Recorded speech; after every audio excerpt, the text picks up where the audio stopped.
ஒரு கேள்வி, நீ சத்தமா பேசல, நீ ஆர்கியூ பண்ணல, நீ எக்ஸ்பிளைன் கூட பண்ணல. ஆனா சில பேருக்கு உன்னை பார்த்தாலே எரிச்சல் வருது. ஏன்?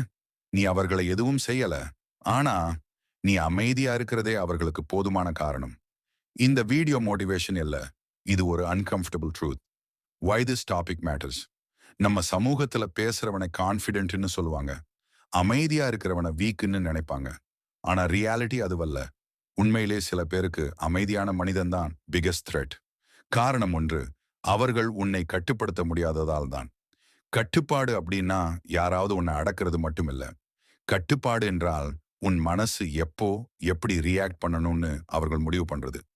நீ உடனே பதில் சொன்னா, நீ கோவப்பட்டா, நீ விளக்கம் சொல்ல ஆரம்பிச்சா, அந்த நிமிஷத்துல விளையாட்ட ஆரம்பிச்சிடும்.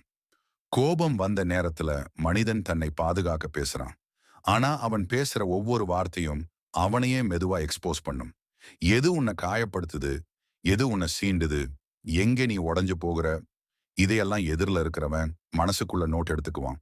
அப்போ அவனுக்கு தெரிஞ்சிடும், இவன் இங்கதான் ரியாக்ட் ஆகுறான். இந்த விஷயத்துல இவனை இழுக்கலாம். இதே பாயிண்டை மறுபடியும் தொட்டா இவன் கண்ட்ரோலுக்கு வருவான். ஆனா நீ அமைதியா இருந்தா என்ன நடக்கும் தெரியுமா? அவங்க சொல்ற வார்த்தை உன் உள்ள போகவே போகாது. அது உன் கவனத்தையும் தொட்டே பார்க்காது. நீ பதில் சொல்லல, விளக்கம் தரல, ரியாக்ஷன் கொடுக்கல. அப்போ அவங்களோட திட்டம் நடுவே நிற்கும். சீன்றதுக்கு எரிபொருள் கிடைக்காது. அழுத்தம் கொடுக்க வாய்ப்பு கிடைக்காது. அந்த இடத்துல அவங்களுக்குள் குழப்பம் ஆரம்பிக்கும். இவன் ஏன் எதுவும் பேசல? இவன் என்ன யோசிக்கிறான்? இவனை எப்படி ஹேண்டில் பண்ண?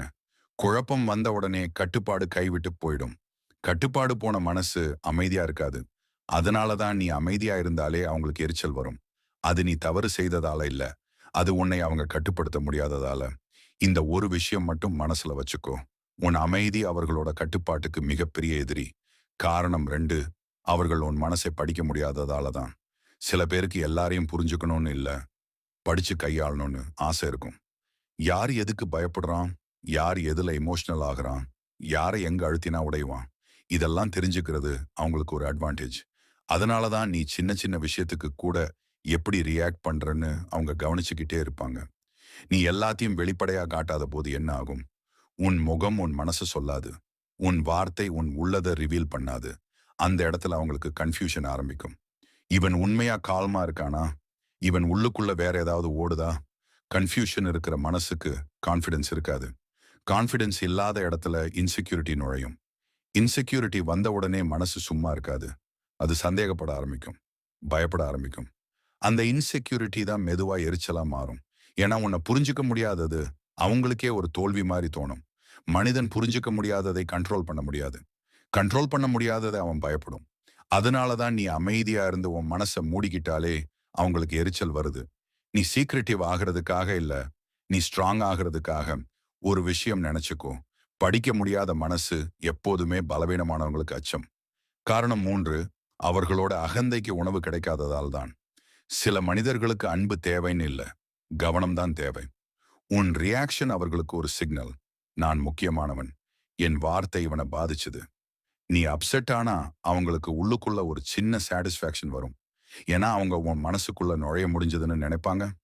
நீ விளக்கம் சொல்ல ஆரம்பிச்சா அவங்களுக்கு இம்பார்ட்டன்ஸ் கிடைக்கும். இவன் எனக்கு ஜஸ்டிஃபை பண்றான் அப்படின்னு. இந்த சாட்டிஸ்ஃபேக்ஷனும் இம்பார்ட்டன்ஸும் சேர்ந்ததுதான் அகந்தைக்கு உணவு. அந்த அகந்தை தினமும் உணவு எதிர்பார்க்கும். இன்னைக்கு ரியாக்ஷன், நாளை கோபம், அடுத்த நாள் நீண்ட விளக்கம். ஆனா நீ அமைதியா இருந்தா என்ன ஆகும்? அவங்களோட அகந்தைக்கு எதுவுமே கிடைக்காது. கவனமும் இல்லை, ரியாக்ஷனும் இல்லை, விளக்கமும் இல்லை. அகந்தைக்கு உணவு கிடைக்காதப்போ அது ஹங்கிரி ஆகிடும். ஹங்கிரியான அகந்தை ஒருபோதும் அமைதியா இருக்காது. அது சீண்ட ஆரம்பிக்கும், குறை சொல்ல ஆரம்பிக்கும், குற்றம் சாட்ட ஆரம்பிக்கும். அந்த சீண்டலுக்கும் குறை சொல்லலுக்கும் ஒரே காரணம்தான், மீண்டும் உன் ரியாக்ஷனை பெறணும். ஆனா நீ அப்பவும் அமைதியா இருந்தா அவங்களோட அகந்தை இன்னும் காயப்படும். அந்த காயம் வெளியில எப்படி தெரியும் தெரியுமா? எரிச்சலா, கடுப்பா, தேவையில்லாத கோபமா?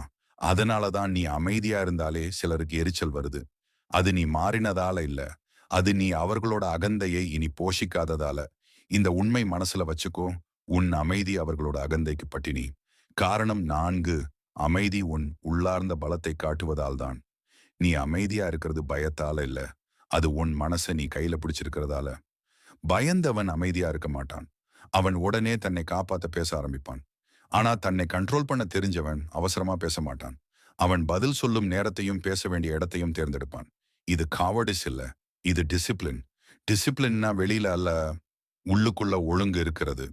உன் மனச கண்ட்ரோல் பண்ண தெரிஞ்சவனை மேனிப்புலேட் பண்ண முடியாது. ஏன்னா அவன் ட்ரிகர் ஆக மாட்டான். சீண்டினாலும் உடைய மாட்டான். அப்படிப்பட்ட மனிதன் எதிரில நிக்கும்போது சில பேருக்கு ஒரு பயம் வரும். அவன் பேசாததுக்குள் ஏதோ இருக்கு. அவன் அமைதிக்குள்ள ஒரு பலம் இருக்கு. அந்த பலம் கண்களுக்கு தெரியாது. ஆனா உணர்வுக்கு தெரியும். அதனால தான் சில பேருக்கு உங்க அமைதி டேஞ்சரஸா தெரியும். ஏன்னா அவங்க கண்ட்ரோல் பண்ண முடியாத ஒரு மனிதனை பார்த்துட்டு இருக்கிறாங்க. அவர்கள் பழக்கப்பட்டவர்கள் எமோஷனலா உடையிற மனிதர்களை. ஆனா நீ அப்படி இல்ல. நீ அமைதியா இருந்தா நீ பலவீனமா இல்ல. நீ உன்னையே ஜெயிச்சவன். இந்த உண்மை மனசுல வச்சுக்கோ. உன் அமைதி உன் உள்ளார்ந்த பலத்தின் வெளிப்பாடு. காரணம் 5. நீ நாடகங்களுக்கு கிடைக்காதவனாக இருப்பதால் தான். நாடகம் நடக்கணும்னா ஒரே மனிதன் போதாது. குறைந்தது 2 பேர் வேணும். ஒருத்தன் சீண்டணும், இன்னொருத்தன் ரியாக்ட் பண்ணணும். இந்த 2ல் ஒண்ணு இல்லனா நாடகம் கலாப்ஸ் ஆகிடும். நீ பார்ட்டிசிபேட் பண்ணலனா, நீ எதுவும் பேசலனா, நீ எதுவும் காட்டலனா, நாடகம் ஆரம்பிக்கவே முடியாது. சில பேருக்கு இந்த நாடகமே தினசரி என்டர்டெயின்மெண்ட். யாரையாவது ப்ரொவோக் பண்ணி ரியாக்ஷன் வாங்குறதுல அவங்களுக்கு ஒரு சுகம். ஆனா நீ அந்த மேடையில ஏறாம இருந்தா என்ன ஆகும்? அவங்களோட ஷோ ஃப்ளாப் ஆகிடும். ஃப்ளாப் ஆன ஷோ யாருக்கும் பிடிக்காது. அதனால தான் அவங்க மீண்டும் மீண்டும் உன்னை ட்ராக் பண்ண முயற்சி பண்ணுவாங்க. நீ அப்பவும் கால்மா டிஸ்டன்ஸ் வச்சுக்கிட்டா அவங்களோட என்டர்டெயின்மெண்ட் போரிங் ஆகிடும். போரிங்கான மனசு அமைதியா இருக்காது. அது எதையாவது டிஸ்டர்ப் பண்ண தான் பார்க்கும். அதனால தான் போர்டம் மெதுவா இரிட்டேஷனா மாறும். இந்த இரிஷியேஷன் உன்னால இல்ல. அது அவங்க தங்களுக்கே என்டர்டெயின்மெண்ட் இல்லாம தவிக்கிறதால. ஒரு விஷயம் புரிஞ்சுக்கோ. நீ டிராமாக்கு கிடைக்காதவனான அதே நிமிஷம் சிலருக்கு நீ ப்ராப்ளமாக மாறுவ. ஆனா அது ப்ராப்ளம் இல்ல. அது உன் வளர்ச்சி. நீ அமைதியா இருந்தாலே சிலருக்கு எரிச்சல் வர காரணம் இதுவும் தான். இந்த உண்மை உங்க வாழ்க்கையில நீங்க ஃபீல் பண்ணியிருந்தா காமெண்ட்ல எஸ் போடுங்க.